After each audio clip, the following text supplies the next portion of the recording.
Hello, welcome back to SiggyTube. Now, apologies firstly for not posting a video for a long time. I intend to rectify this, but I have been busy working on lots of other projects for other people, and apologies for kind of neglecting you all. Now, the first video I want to make is focusing on electric drums, okay? Electric drums are something that I'm really passionate about, and I've learnt a lot of things as I've played electric drums for quite some time now, and I was, I guess, an early adopter of it, and it was more out of necessity than anything else. But I want to, again, with all of these things, you know, it's someone's opinion, and whether you shoot me down for it or not, it's about what I think. So I'm not negating that this is right, wrong, whatever. I'm just telling you what I personally think and what I've experienced. The necessity was the fact that actually I wasn't allowed an acoustic kit when I was younger. Because of the noise for the neighbours and so on and so forth. Now, one of the things that electric kits allowed, of course, was you could play still, and it was pretty quiet. Put your headphones on and so on and so forth. This got me into electric drums, and as I played for a lot of time on them, it made me have to think about the way that my style of playing was adapted, I guess, for electric drums against acoustic drums. Now, that's the first place I want to start. I'm going to do a quick tour of what we're going to use here, and not too technical, but I want to get a few points across.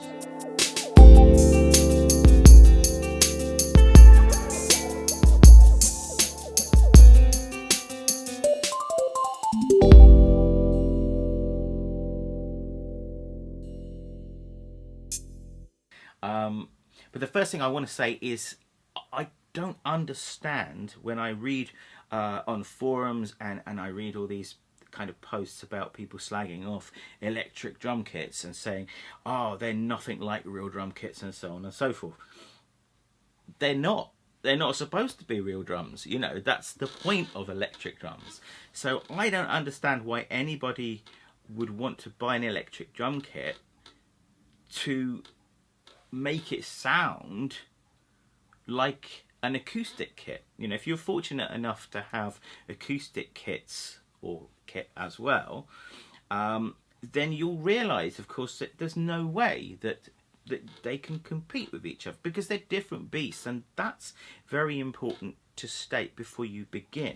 Okay, both of them can do things that each other can't, and that is the exciting part, especially when you get into hybrid drumming, when you can use both together, and that's amazing. Now, hybrid drumming is something that I want to make some videos on as well, and I'm very passionate about all of this. The notion that you can use something to make sounds that aren't drums, or that you can incorporate layers into acoustic drums, and this type of thought process is amazing. A sidestep from that, whilst teaching for around 12 years, I would do lots of seminars where I would bring in acoustic drums and electronics and the hybrids, and I've got to say that no one was ever really very interested in the electric part. It was always the acoustic part that people were interested in. You know, it's almost as though, well, it's not real, so you know, it doesn't have any worth. Well, I disagree. I think that they do have worth, and I think that they are another tool for your arsenal, and a really important aspect of music today. And you know, where you can make a real difference is if a drummer is playing some of those beats, or implementing layers to loops of dance tracks or hip hop tracks or whatever it might be. You can certainly get the feel in, and that's what this video really is about. It's about using the tools to get the feel, and a couple of different kind of thought processes behind it.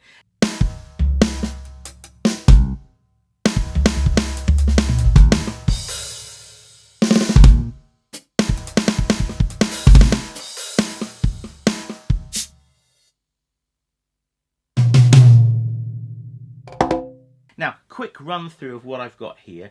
So I've got this little pad thing. This is basically an update on something that's been around since the 80s called the Octapad. This is simply 8 pads, and you've got loads of samples in there, and you play them, decide what sounds you want.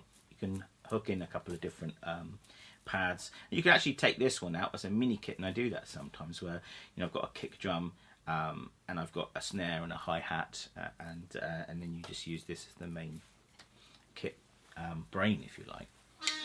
Now, the important thing with any of these bits of kit is that they are very limited by the sounds that they've got in them, and I always think that sounds in drum modules are very much Marmites. You know, you either like them or you don't. V-drums have a sound, it has a Roland sound, and you either like the sound of V-drums or you don't like the sound of V-drums, okay?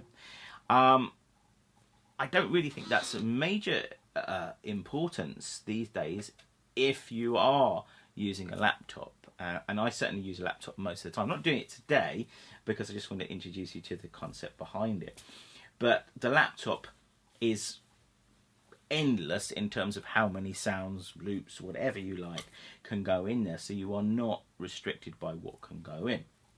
Now, of course, the downside is that means if you're gigging, you've got to take a laptop out, and some people don't want to do that. So that's why with new modules such as the TD50, which is superseded this one, this is a TD30, you can load your own samples in, and so on.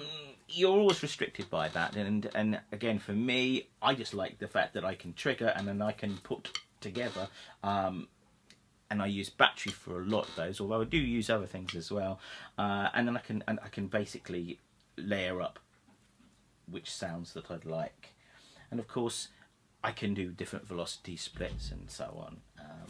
So all of that becomes a very, very powerful tool that I can use behind it.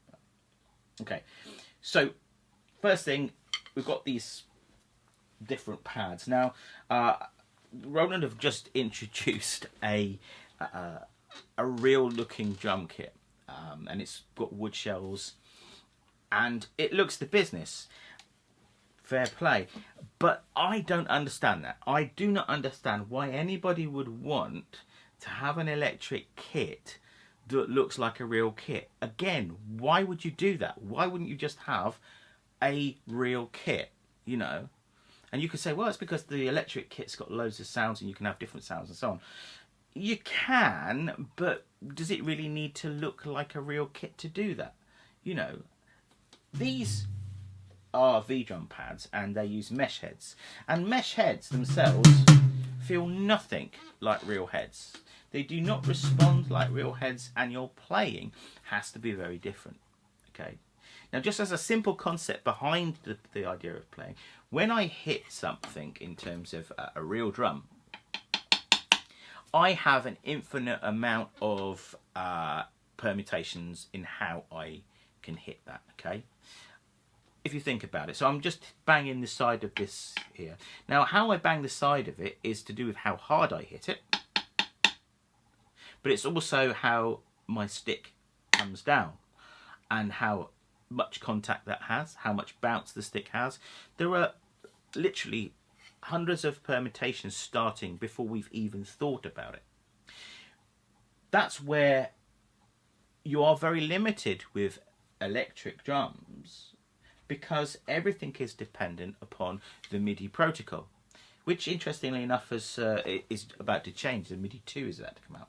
But MIDI protocol came out in 1983, and it's been around since then. It's not changed. It means that you have various controls that you can use, but essentially an electric drum kit uses 0, which is an off note, to 127 of how hard you can hit it.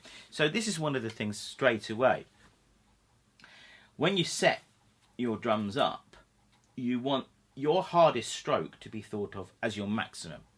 So this is where I've seen a lot of people get this wrong as well, is that when you play a real kit, obviously the way that you play down on a snare in particular, and you get rim shots and so on, you have this basically limitless amount of velocities that you can hit it at. Whereas on electric drums, you have up to 127. So 127 is the loudest that it can ever go. So when you're setting up the sensitivity on the pads, you need to make sure that this kind of corresponds to when you hit as hard as you're likely to hit. So that's as hard as I'm going to hit, okay? And it goes to 127. And I can see that if I go into my trigger settings and I can go into my advanced, I can see 127. Same thing if I do the same thing with my kick drum. And, you know, it's the same with all the pads. Okay. Now, I'm not worried at all about the way that any of these things are sounding at the moment. What I'm worried about is the response of how I play against it. Okay. Now, the first thing to say with any V-drum is that they're unforgiving. Okay. Once you've got it set up right, which, you know, it's about setting up the cross torque and the sensitivities, and so that you don't get missed triggers. And I'm not going to go into that. It's not about being technical. It's once that is set up, it's actually about zoning in on the sound and working out how that sound functions. Okay, so I'm going to just chuck my headphones in, and we'll pick a couple of sounds, and I'll try and demonstrate that.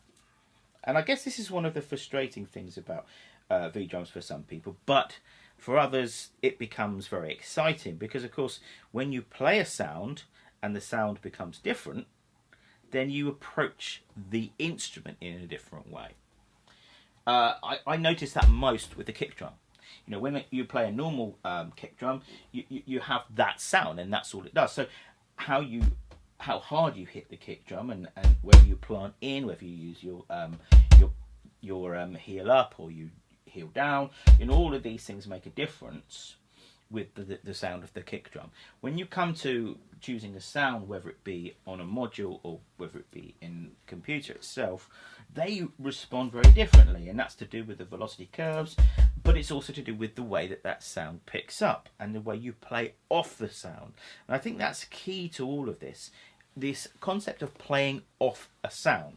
Okay, so I'm going to try, I'll put these in the, probably got them in the wrong way around, haven't I? I usually put them in the wrong gear. Yep, that's, I need to have Wellington boots like Jimmy Cricket had. You won't know who that is, because I'm old, remember. Okay, put these in.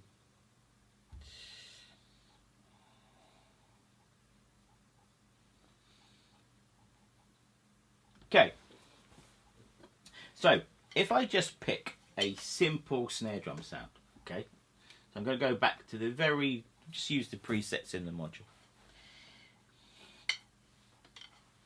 Think of this as being the scope of how the velocities and so on work, okay? Now the sounds themselves are somewhat uninspiring. You know, when I'm playing that, that's a bit of a stilted sound, isn't it? You know, you compare that to a really nice sounding snare drum, then, well, it doesn't really compare. But it's about what we can do with this sound when we put all the sounds together. So all of them are a kind of a combination of how we find the velocities, okay? One of the really cool things about the way that drums trigger now, as opposed to when I started out, is that they map essentially there's two very, very crude things in there. Two kind of 20p piezo sensors. One of them is underneath the actual making contact with a foam cone on the actual skin itself, and the other's just mounted anywhere else so that it picks up any of the other sounds. And then they kind of do this very clever thing in the brain. It's the brain that does this, and it works out how they talk between each other, so that how they go together and talk with each other. Now this is where the first point is, that getting control of these sounds is working out what you can do with them, okay? So if I do the same thing in terms of how I've got a couple of these things set up, see, I've got different samples set up on each of the sides of them. So they become quite expressive, but they're expressive in a way that real drums are different. Okay, so that's the first thing to establish. They are different.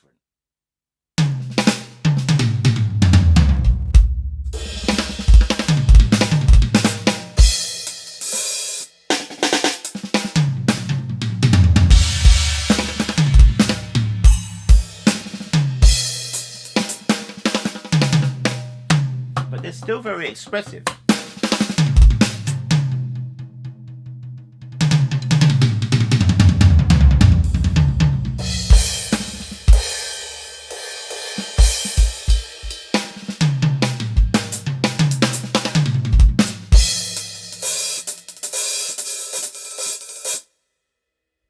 With limitations, and even then when I'm starting to mess around, I've got a little pad here as opposed to a hi-hat pad just because it fits the kit better. But you notice that as the feel, you come off a pad that is a mesh head into what essentially is just a very crude piece of rubber, and a slightly less crude piece of rubber, but it's how your sticks respond against that. Now that's really important from a technique point of view, because my technique is essentially going to have to change in terms of how it's responding. Okay, so let me just go into a different sound for a second. Okay, and I'll do a quick whiz through. I play a beat.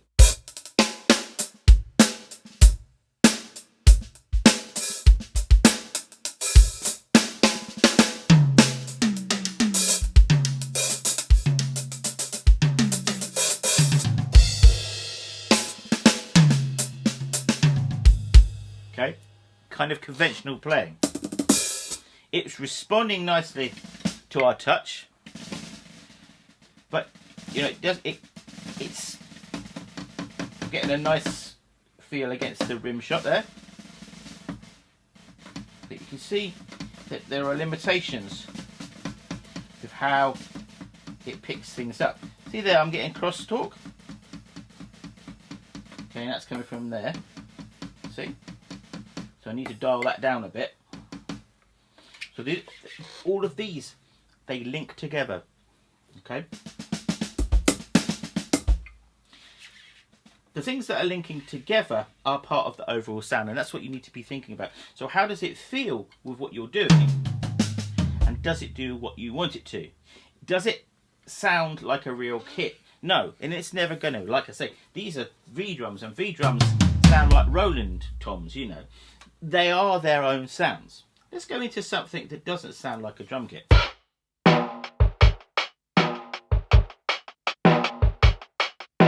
Now this is where, for me, the electric drum kit starts to come alive, because it's about the other elements of sounds that you can incorporate. That means that you'll be playing different, okay? So where some of the technique that I had before, I would naturally be playing a certain way, I have to adapt the way I'm playing to the sound. See the way that that ghosting on that sample is no longer working. Okay, now it's not a setup problem, it's just the way that the sample works. Okay, the technical reason is to do with the way the velocity layers work and so on and so forth, but we have to understand that there are certain things I can't do with that, and I therefore can only play within the parameter of the sound and how that sound works.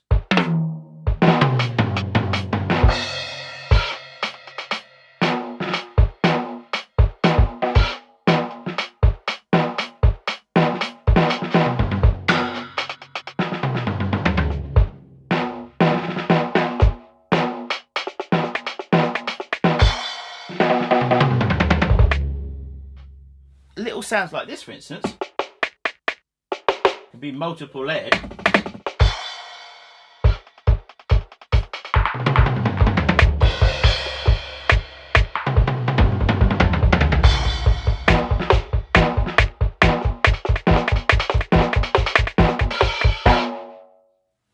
They become creative in their own right, you know.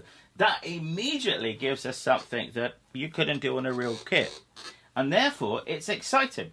Well, for me, it's exciting as well. It's the same thing as if I apply. It's the same thing as if I apply and I approach looking through different sounds. Okay, we're just using the presets, but if I've got a laptop hooked up, the same thing approach exactly the same way. Okay. See the way that hi-hat works, okay? The velocity again is only responding, and that's deliberate. I've got that set up so really, really, really light hits do not pick up. I don't want them to pick up because, you know, I'd hear that on a real hi-hat, but with this sound, I don't want them to. I want them to have to play, you know.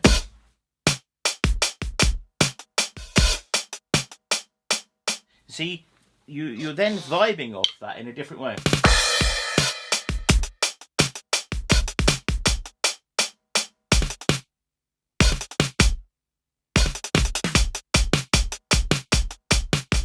Okay? I'm hoping that this is kind of making sense. Let's go into a conventional sound. So I'm going to pick this little kind of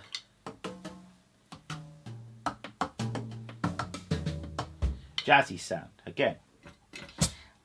The kind of creativity that can come out of these things is really, really great, because you can be very unconventional in how you approach it.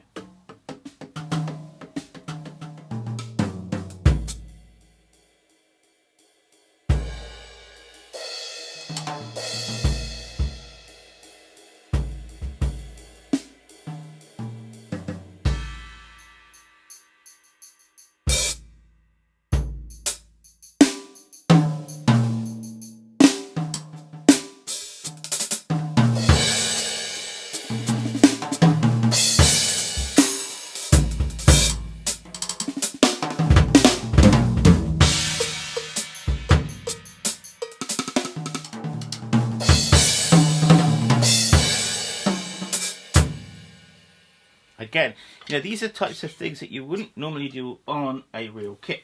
So they can become part of your kind of portfolio of different sounds. So this kind of creativity goes into every aspect of electric kits. And that's, for me, the real advantage of an electric kit. Not to make it sound like a real kit, but to do some of these other kind of creative elements that allow me to either compose or come up with something else. Now, all drummers learn to play rudiments, and they become a fundamental part of how we develop grooves and how we make basically our fills and patterns. One of the things that we could do with electric kits is we can basically assign different sounds where we cut up those elements. Okay, so one of the basic elements that drummers learn is the paradiddle. Okay, basically a left, right, left, left, right, left, right, right. Okay, and there are various variations of that. Okay, now imagine if we're putting that against sounds. Okay, so see, I've got two sounds on that one, got two sounds on that one, two sounds on that one. Okay, so I can stop messing around with that.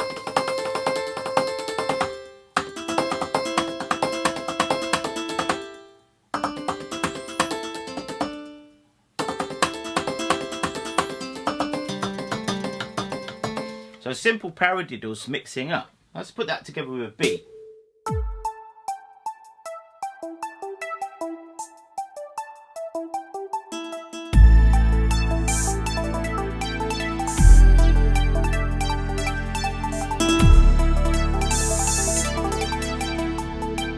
See how I'm just splitting these up into essentially just little rudiments there, and then I'm vibing off those rudiments.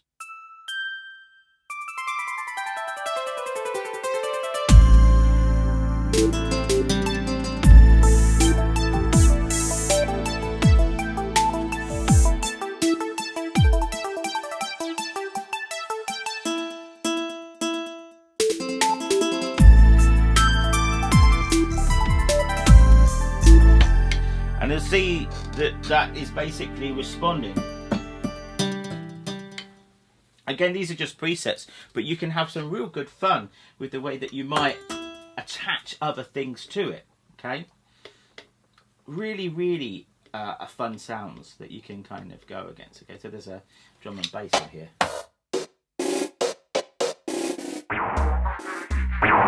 Now again, conventionally, I would keep playing, you know, conventional kick drum, snare drum and hi-hat, and I would be nothing wrong with that. But imagine if I've got other sounds that are against the pads, including another kick drum. I could do really exciting things with that. See how I now could...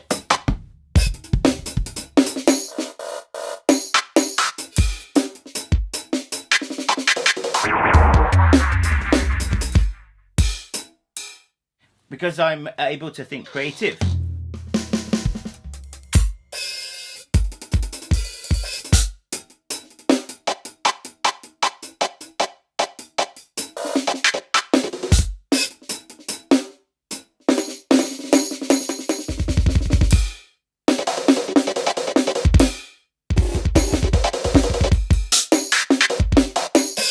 The way that I'm doing that, there's nothing complicated about the drum patterns, but it's because I'm picking them up from different pads.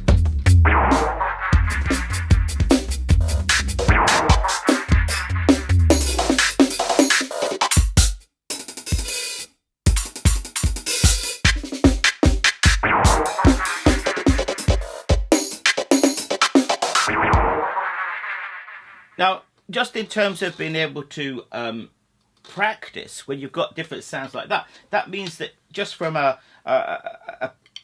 kind of a paradiddle point of view, by putting those together in different combinations, we get other ways of approaching a groove. Okay, so going back to the initial response of the way that the pads work, what I want to do is just demonstrate with a couple of sounds on the kick drum, what I mean about how you play a sound and what you can get from that sound. Okay, so I'm going to start off by going back to the one of the presets, the Neo sound that we had, and this is a, I mean, you could see these things as being gimmicks if you liked, but I see them much more as being a platform for thinking about what kind of sounds you might want to use and how you might use those in a kind of creative way, and I'm going to try and kind of demonstrate that as we go. But first of all, let's just check out that kick drum. So let's put myself back in. Okay, now this sample is a very responsive sample. Okay, if I play it soft, I get a soft response. As I go louder, I get the whole dynamic range of that sound. Because of that, it means I can use that sound dynamically against the different pads that I've got. If I were to take a different sound, I'm going to take this one, for example. That's a very harsh sound, okay? So if I try and play that very soft, I'm playing it so soft that it's not actually triggering the sound. As soon as I play it as loud enough as the sound will trigger, because the sample is a harsh sounding sample,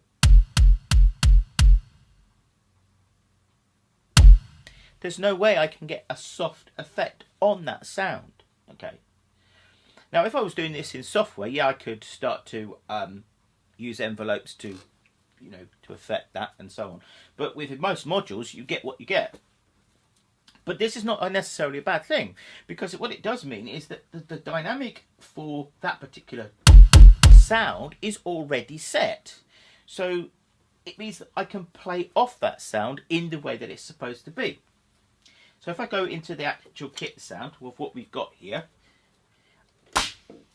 remember that I can have 2 sounds on each pad.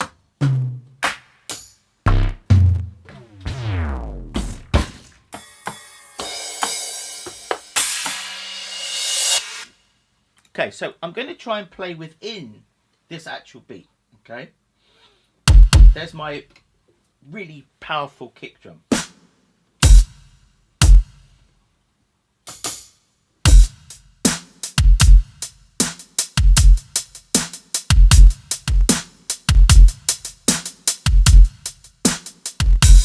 So it almost dictates that the sound, that kick drum sound is going to be pivotal to any kind of beat that we make up. Now, when I'm talking about the actual sound of the pads, one thing that becomes very, very effective is how we can use the 2 sounds with 1 stick to actually make some really exciting patterns. And this is something that you couldn't do on an acoustic kit, because, with a tom, you would have the sound of the head or the rim. Obviously here, I've got a tambourine set to the actual head sound, and a kind of clap sound set to the rim sound. So I can actually affect the way that those work. Also, you hear that? I've got an open hi-hat as well with it. So there's 3 variations of how I can use that pad. So let's show you how that we can get creative with that. So let's just start off with a kind of 4/4. Nothing exciting about that. But imagine that I'm starting to do something exciting with the edge there.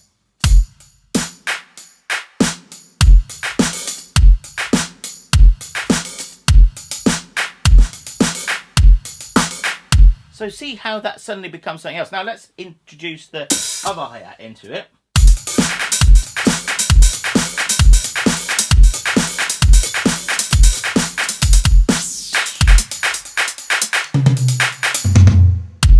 See how creatively we've got a really interesting groove, just by the fact that we've got different sounds going on. That becomes very, very important for this whole aspect of creativity. Just do that again, so you kind of get the idea. And as I start playing, I'm going to pick up ideas, you see, and that's part of why I love it so much, because whilst these sounds might not be the sounds I want to use, the fact that I can record all of this via MIDI means that my performance is already set. Okay, so I can use that against other sounds that I might put in with battery or whatever. Okay, yeah, that's a particularly odd sound, but it might make me play a beat in a way that I wouldn't normally expect.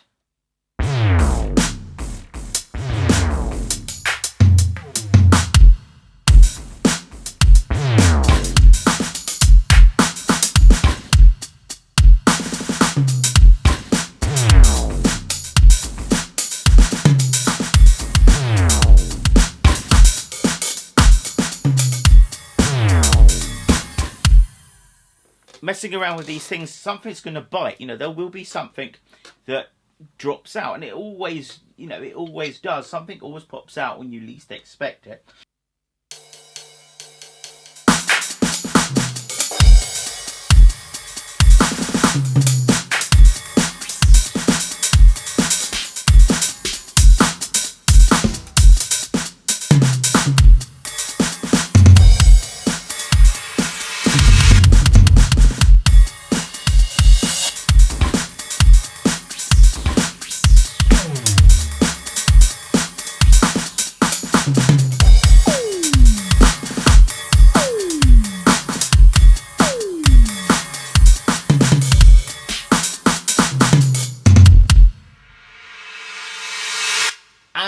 any sound that you pick, the same thing might apply. So let's go back to that neo sound.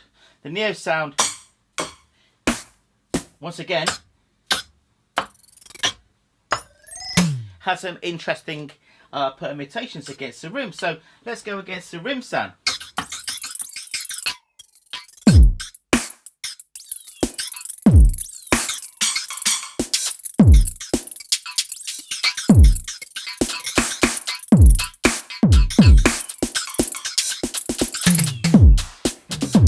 That's quite an interesting sound there, right there.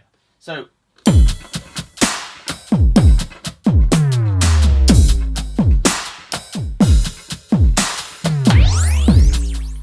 and you see the way that your ear it gets drawn towards these different types of sound.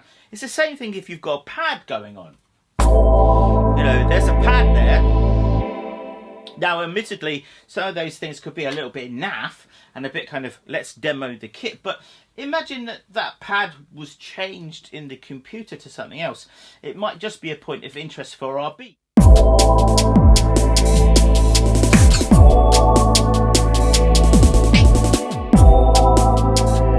so on.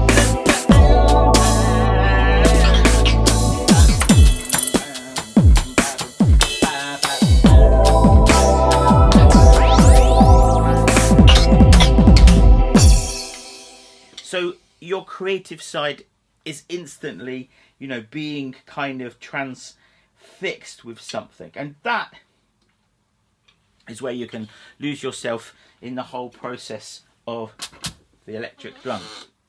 So the important thing is really to take from this kind of demonstration or talk through or opinion through, or whatever you want to call it, is that the electric kit is its own beast. So hopefully I've managed to put across some of the ways of looking at playing electric kit, and especially with the dynamics and the way that the sounds work, but also about perhaps those that have been dismissive, not understanding what the electric kit can do or be about. Essentially, it's what you want it to be. You know, if you like the sounds, use the sounds within the actual brains. If not, then use an external sound.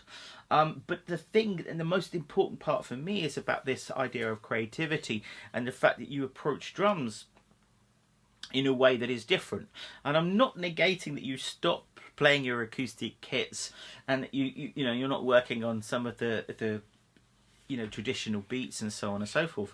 Now, this is to say that you're adding these functions into that too, and that becomes really exciting, I think, as a player, definitely, and as someone that writes a lot of music as well, and as a multi-instrumentalist, you know, I see everything as being a sound that you might or might not want to use. You know, whether you like that sound or whether you don't, that's up to you, and it's not for someone else to tell you whether, oh, that's a shit sound or not. You know, people have been using TR-999 sounds and TR-808 sounds for you know, for a fair amount of years now, and there's a you know, a reason for the way that music, dance music in particular, has evolved with these sounds. But there's no reason why other sounds shouldn't evolve in the same way. TR-909.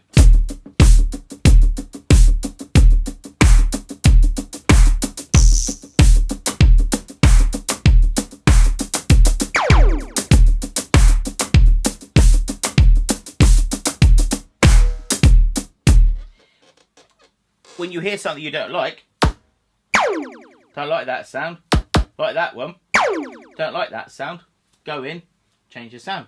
It's as easy as going, okay, well, what was it I didn't like about that? Well, let's see. I don't like that one either. Get loads of different combinations, you see. Turn the head and rim off. What I'm going to do, go back out of that and put it back in again. Turn the rim off. That's quite nice.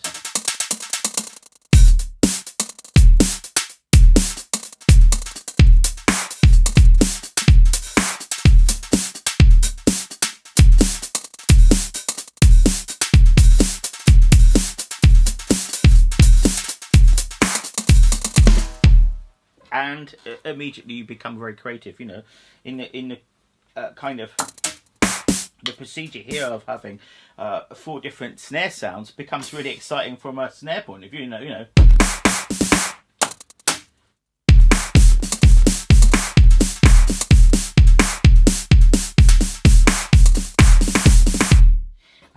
And before you know it, you've got something that is inspiring you as a groove. So I hope you've got something from this little kind of journey into electric drums and V drums in particular. Like I said before, I'm not being an advocate against acoustic drums. I love acoustic drums, and I certainly intend to make some acoustic drums videos as well. But it's really about, for anybody that's unsure about what can be achieved in electronic drum terms, and to have a go, really. It started me thinking about, well, you know, these are sounds that can be used, and it really improved my playing as well, because you had to be, like I said, you had to be very, very accurate with it, and I think that that's very important for any drummer to understand accuracy. Well, any instrumentalist, where their tolerances are, and you know, you'll have good days and bad days, and some days you'll still pick up an instrument and your timing won't feel right, and so on. Anyway, if you've liked it, please subscribe, and I'll join you next time, which won't be too much, for the next video. Okay, thank you.